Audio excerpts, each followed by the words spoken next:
ہم کریں گے ہر مظلوم کی حمایت۔ السلام علیکم، میں ہوں حرین فاطمہ اور آپ دیکھ رہے ہیں حمایتی نیوز HD چینل۔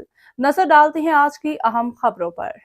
بھوسا بطور ایندھن استعمال ہونے سے دودھ اور گوشت کی پیداوار متاثر، رپورٹ حاکم علی ڈال۔ حمایتی نیوز کراچی۔ حمایتی نیوز گندم اور چاول کی کٹائی کے بعد بچنے والا بھوسا جو مال مویشی کے لیے بنیادی اور سستی خوراک ہے، اب ملوں فیکٹریوں میں ایندھن کے طور پر استعمال ہونے لگا ہے، جس سے مویشی پالنے والے شدید مشکلات کا شکار ہیں۔ صورتحال کے نتیجے میں دودھ اور گوشت کی لاگت میں اضافہ ہو رہا ہے اور عام شہری مہنگائی کے دباؤ میں مزید پس رہے ہیں۔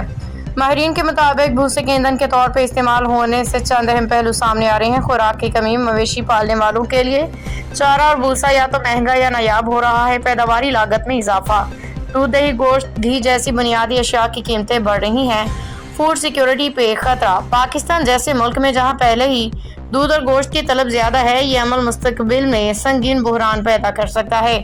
حکومتی ذمہ داری۔ ماہرین کا کہنا ہے کہ متعلقہ اداروں کو چاہیے کہ بھوسے کو صرف مال مویشی کی خوراک کے لیے محفوظ رکھنے کی قوانین بنائیں اور ملوں کو متبادل ایندھن کے ذرائع فراہم کریں۔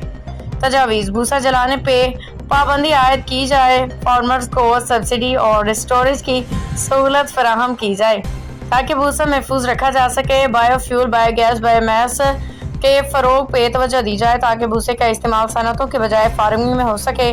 فارمر یونینز اور ڈیری ایسوسی ایشن کو مشترکہ آواز اٹھانی ہوگی تاکہ حکومت میں مؤثر دباؤ ڈالا جا سکے۔ زندگی میں بوستان جو کم کون کयो پر ہن مکے مجبور کयो تو مکے ایکڑے ہمراہ کا کھڑائے دے مجبوری مکے ڈیڑو وہ ماں صرف ان کے فون کرے ان کے چیو آ ان کے مال دے ان کے ڈیئی چھڈی پر وہ آئے بھی ویچارو باؤ جدے وہ تو چھڈیو نا، وہ تو چھڈیو گڈے گانڈ میں پئے جدے تاں جو کم سجو جینین ہے تو تاں چھو تا پیسہ ایس ایچ او کے ڈیو، تاں چھو تا پیسہ ڈیو پولیس کے تاں پیسہ چھو تا کھارائے پلاٹن جی مد میں؟ ہاں، چھو تا پیسہ کھارائے جو تاں جو کم تو جینین آ ماں جینین با بلاک ٹھارائے تو پولیس مکا پیسہ وٹھی وجے ماں پیشاب سا مچھوں کوڑایا۔ بھاؤ ڈسو تاں جا کم ہنن جا کم بنی جا رلیلن، یہ چند پیسن نہ کرے پان کے نہ خراب کوئی میڈیا نہ اتھارو پان تے کچھ چند نہ جا دوست اترا چند تو جا اتھنا انہاں گڈ بیٹھا اترے سالن کا یار نیانی کے وچ میں اساں تو ان کے مڃدا سی نا کو عورت پانجے لائے کو کوڑ تے نہ کندی۔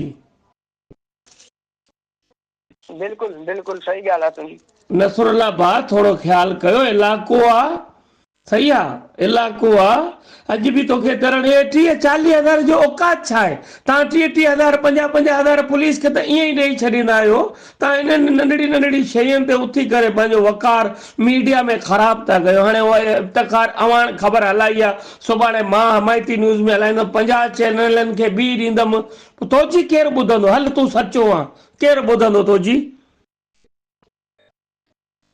باؤ وہ تو سچو ہاں یا کوڑو ہاں وہ تو ہتے علائقو بھی بدھائیندو پر رہی گالی ہے تو اساں ان سان پیسن جے کر نہ پٹا ان جو غلط اساں سان ڳالهايو پیسہ بھی اساں باؤ ہو تھیا منجی بھیڑ منجی گال بدھو منجی گال نصر اللہ با نصر اللہ 3 سال کاٹھے ہوئے بدھو منجی گال نصر اللہ